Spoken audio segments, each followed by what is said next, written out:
Hello, everyone, and a very warm welcome to another edition of Marketing the Invisible. My name is Tom Poland, joined today by the exceptionally well-known in his field, Lou Bortone. Lou, g'day, very warm welcome, sir. Where are you hanging out?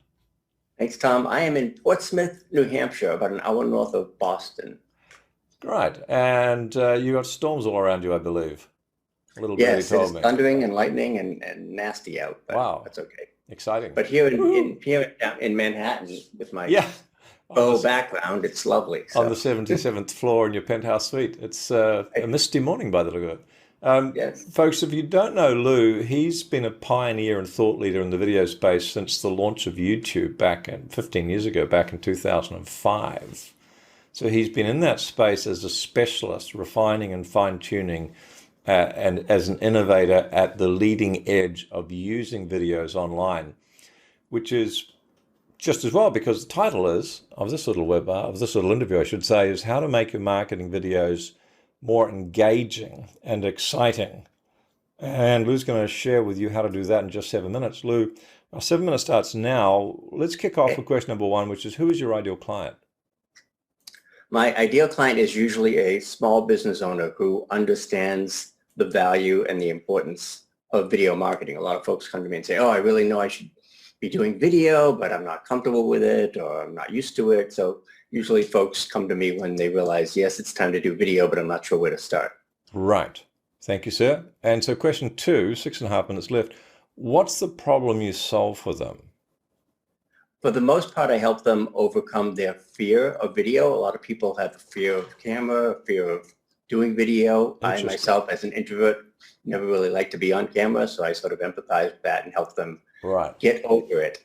Ah, that's interesting. So it's not, the first thing is the fear, it's not the technical side of things. Or do those two things go together?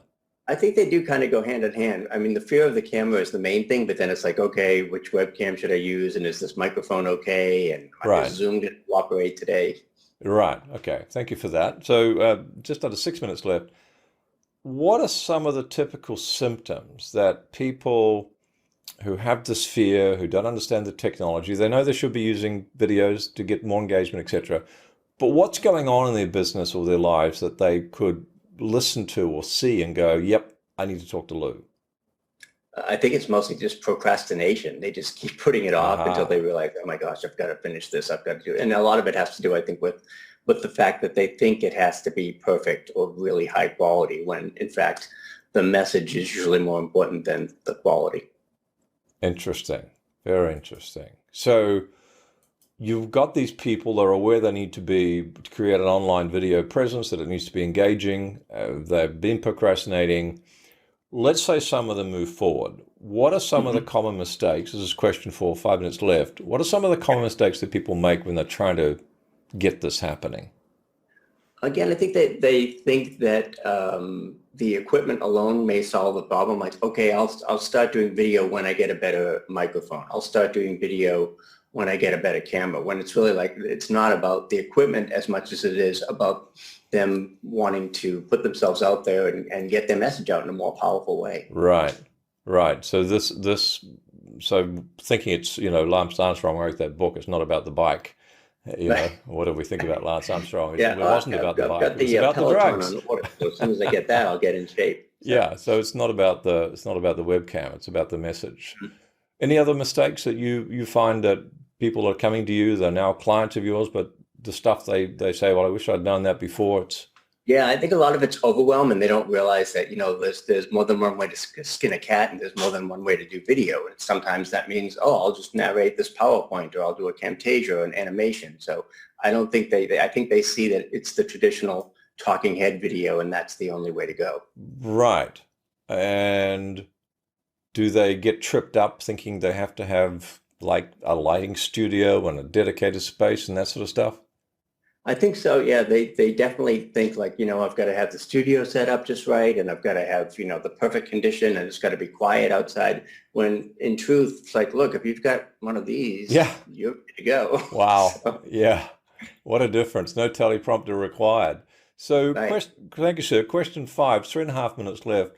What's one valuable free action that someone is wanting to get into videos online, what's one step they could take forward that's going to help them? Not going to solve the whole problem, but it's going to take them a step in the right direction. Well, other than actually starting and doing it, I think just experimenting, doing Facebook Live, I think that's the low-hanging fruit of video. It's very easy to start. Obviously, Facebook's free. You can do it from your phone. You can do it from your desktop.